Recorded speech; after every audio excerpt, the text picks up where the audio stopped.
আলহামদুলিল্লাহ, কঠিন একটা বিপদ থেকে বাংলাদেশটা বেঁচে গেছে নির্বাচনের মাধ্যমে দিয়া। কিভাবে জানেন? কথাটি শোনেন বলি।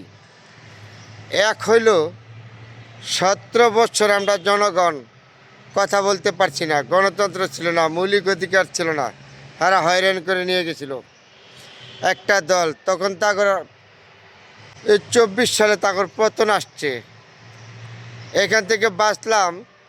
তারপরে ছাত্র জনতা সময়কার নাম দিয়া এই দেশটা 17 মাস সময়কার নাম, এইকার নাম, হেইকার নাম দিয়া দেশটারে মানুষকে হ্যারাসমেন্ট করছে। এই 17 মাস কি একটা মহাবিপদ যে বাংলাদেশে ছিল। এন্দা ধরো, হেন্দা কাডো, এন্দা বাঙ্গ, এন্দা চিরো, ওরা যা বলে তাই করতে হয়েছে সরকার।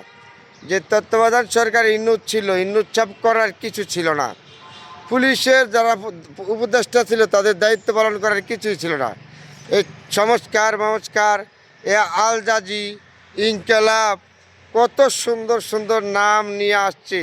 এই বাংলাদেশের মাঝে ওয়াজ চলাইতে পারছে না, 17 মাস ভয়ে কথা বলতে পারছে না, এরম নির্যাতন করেছে। কিন্তু উপদেষ্টাদের কিছু করার ছিল না, উপদেষ্টারা বাধ্য হয়ে যাচ্ছে।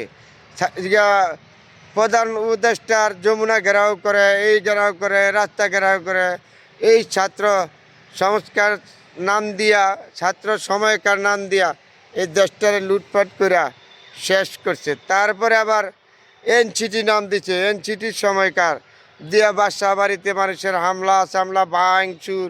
উপদেষ্টারা এখন তো সাহস পায় না কোনো কথা কইতো, যেমন এগরির দেশ এগরির সরকার। এই সমস্ত মহাবিপদে ছিল বাংলাদেশের মানুষ 17 মাস।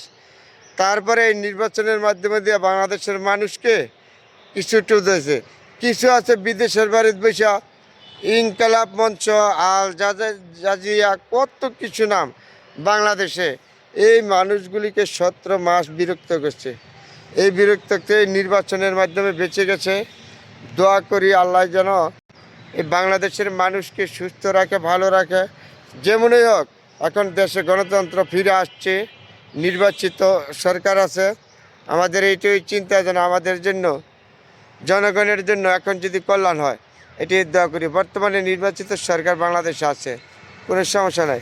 আর যারা সময়কার মমকার নাম দিয়া এই দেশটার শেষ করে লুটপাট করে খেয়ে গেছে, তারপরে নির্বাচন দিয়েছে, নাই কিন্তু সম্মান। নির্বাচনে আসছে, এনসিটির দল করছেন, বেশ ভালো কথা। যে সম্মানিত মানুষদেরকে অসম্মান করে যেইভাবে কথা, রাজনীতির মধ্যে এই জীবনে এইভাবে অসম্মান কথা শুনি নেই। তাহলে এই সমস্ত বিপদ আপদ থেকে বর্তমানে বাংলাদেশটা নির্বাচনের মাধ্যমে বেঁচে গেছে জনগণ মহাবিপদ থেকে। তারপরে দোয়া করি যারা নির্বাচিত হয়েছেন, এমপি যারা হয়েছেন, তাদের প্রতিও রইল ভালোবাসা। যারা প্রতিমন্ত্রী হয়েছেন, মন্ত্রী হয়েছেন, জানি দেশটা এখন ভালো চলবে, আপনারা চালাইতে পারবেন। জানি আপনি প্রধানমন্ত্রী তারেক রহমান সাহেব, আপনার বাবা একজন রাষ্ট্রপতি ছিল, আপনার মা 3বারের প্রধানমন্ত্রী ছিল, আপনার অভিজ্ঞতা আছে, দেশের প্রতি ভালোবাসা আছে, আমরা কিছু টের পাচ্ছি। তারপরে আপনার জন্য দোয়া রইল, আপনি যেন সুন্দরভাবে দেশটা পরিচালনা করতে পারেন, জনগণের সেবা করতে পারেন। সবাইকে জানাচ্ছি আন্তরিক অভিনন্দন, শুভেচ্ছা। আপনাদের মন্ত্রিসভায় যারা আছে, প্রতিমন্ত্রী যারা আছে, এমপি যারা আছেন, সবার প্রতি দোয়া রইল, আপনারা যেন জনগণের সেবা করতে পারেন। একদিন জনগণ আপনার ঘরে ভোট দিয়েছে, আপনারা জনগণের সেবা করবেন 5 বছর। এটাই আপনাদের জন্য দোয়া, শুভকামনা রইল।